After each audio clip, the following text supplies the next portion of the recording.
7 โมงยังตอนนี้ไปเบิ่งดูละมืด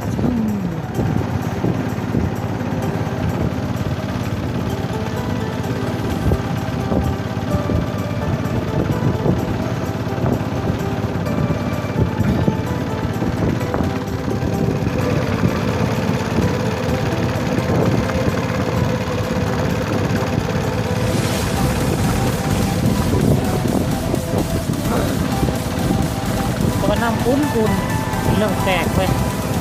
น้ำโคตรอุ่นเลย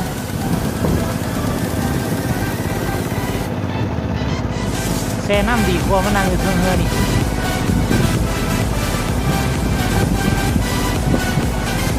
วันนี้บังขากลับแล้วนี่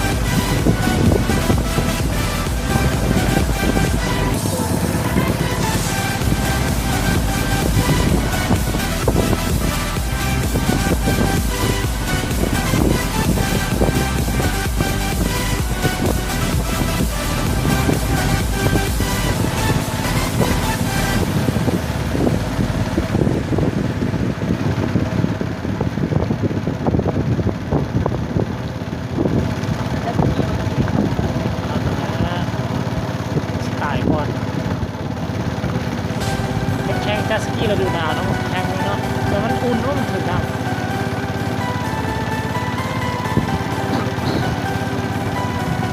ความจุของเครื่องตัวนี้มันน่าจะไงกับเครื่องน้ำตาลหลายพวงมา2 แผงนะพวงมา2 แผง 3 แผงวะแผงเรื่องจันแผงไส้สมบูรณ์แผงหัวบ้า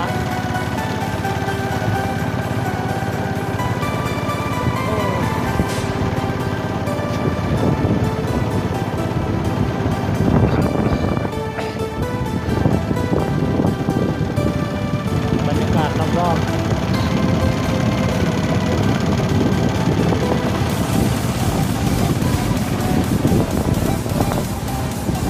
ตอนนี้7 โมงยังสมมติกับไปเอาไปทอดปลากระป๋องจำแจ่วส้มกิน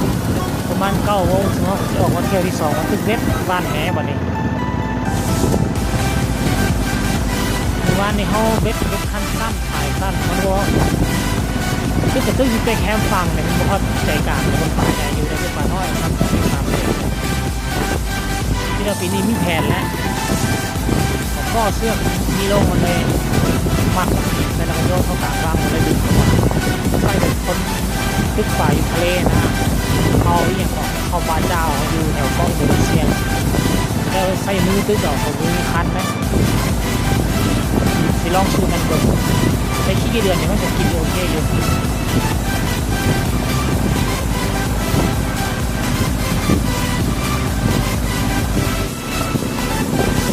นี่โคตรหนาวเลยพี่น้องตอนหน้าหนาวอ่ะตอนหนาวอยู่ข้างหลังหนาวละชุดเสื้อตามโตแล้วเนี่ย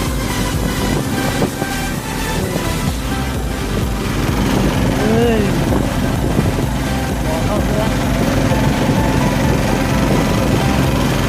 แม่ไม่เห็นเลย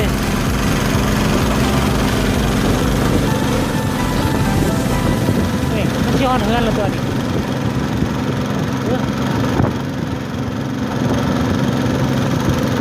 อันนี้เห็นเป็นต่อสาลีเก่าอยู่ให้สาลีเก่าเขาเจ้านะเจ้าเห็ดสาลีช่วงน้ำลงกับพวกสาลีน้ำขึ้นแล้วกันช่วงนั้นเก็บเกี่ยวแล้วชอบบ้านแล้ว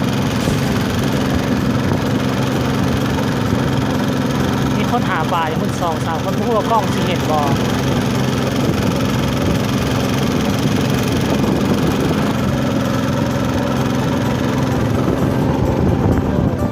ฟังแล้วเด้อเจ้าบอกว่าแต่ก่อนแถวนี้เป็นบ่อนที่เหมือนเจ้าฟ้าเขาจะอยู่ก็ตัวโจรนั่นแหละฝ่ายกองข้างกับฝ่ายรัฐบาลลาวก็มาถล่มจอดพูตัวนี้หมู่บ้านนี้ก็เป็นหมู่บ้านเจ้าฟ้าเก่าถล่มไปแล้วกับเจ้าฟ้านี่แต่เดี๋ยวก็ซาโซนที่นี่ก่อนไปซาโซนนี่คือเจ้าฟ้าคลองเป็นไอ้หน้าที่นี่ก็ขึ้นไปส่งเขาอยู่ของ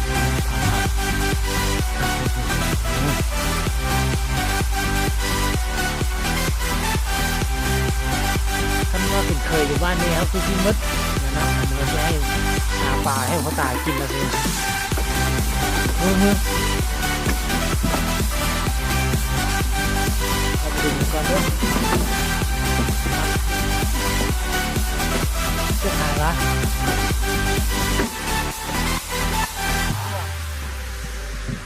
ได้นะวัน6 โลเนาะไกลปะดึงนี่ปลาเขาเชี่ยวจังเลยแบบนี้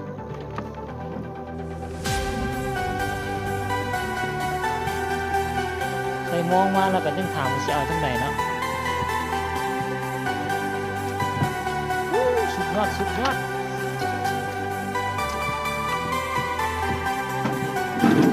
เดี๋ยวมันมีแต่ต่อเดียวมัดเนาะเป็นทงนะ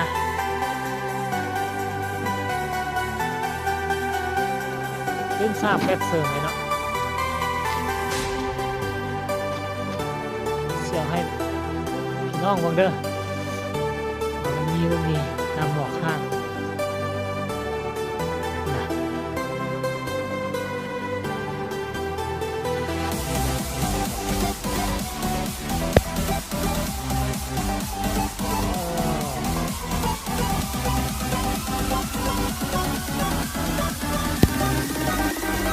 ใส่น้ำละอุ่น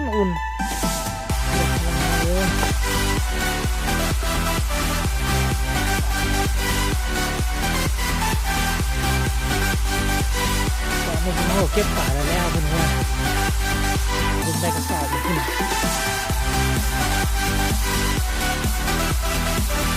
ว่ามันมองดีขนาดได้หลายเนาะเพิ่งเป่าขนาดนี้แบบเบื้องหน้าจอก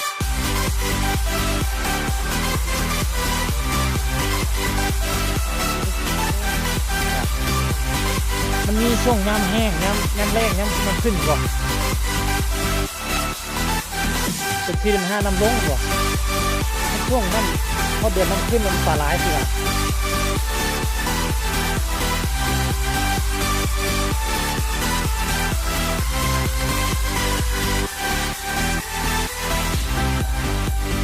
เอาเป็นว่าตอนนี้ยังพาทงนาเนาะงานกันนะเลือกมือจุ่มน้ำก่อนนะมันให้อุ่นตอนกี้เฮือกั้มในโคตรหนาวเลย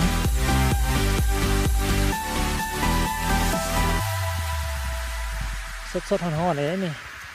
ไม่ได้ปั้นไม่ได้แต่งเลยนี่ก็หนาวแท้นี่หุ่นบักเสื้อแดงมันฮดอ้อยๆนะเดียวมันชอบไปนั่งอยู่ห้องเฮือนมึงเสื้อ2 ตัวเท่า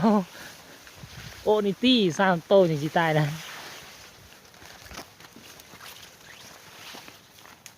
จากนั้นทุกคนไปติดตามของเขาที่ได้กินเนาะก็วางแผนซื้อน้ำมันแต่ก็ใช่ว่าจืดกรอบๆตามเจ้าส้มเมื่อวานนี้เฮ็ดปลาเผาปิ้งปลากินแล้วเด้ให้ติดตามเบิ่งเด้อเป็นช็อตช่วงนี้เน็ตบ่ดีเว้ยมื้ออื่นพุ่นแหละเข้าในเมืองเลยสิอัพลง YouTube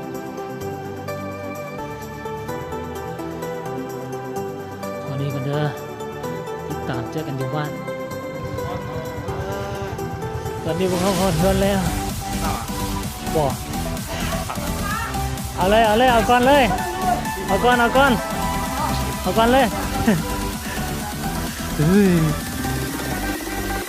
ตอนนี้กำลังกินข้าวอยู่ตรงนี้เขาเตรียมลงหน้าเลยพี่เนาะแค่บอกเอาเลยเ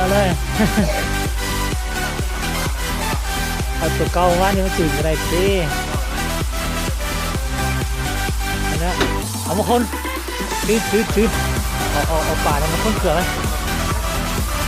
ได้จักโลได้ทางเถอะว้าบึงดีดูทอด10 โลเลยนี่เนาะทอดวะทอดอ่ะ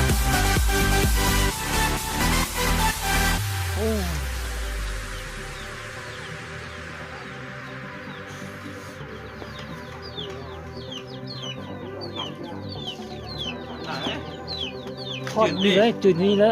เอาใส่เกลือเป็นเนื้อทอดกรอบๆเลยเฮาแต่ว่าน้ำมันอุ่นๆกว่าน้ำนะมือลิ้นน้ำนี่โคตรอุ่นเลยเว้ยเขาอยู่สิเขาก็ลื่นเลยเนี่ย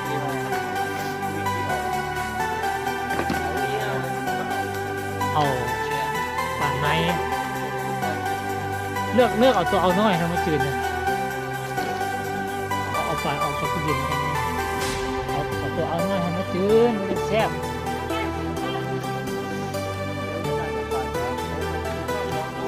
ฮะโอ้ยมือเย็นลองดู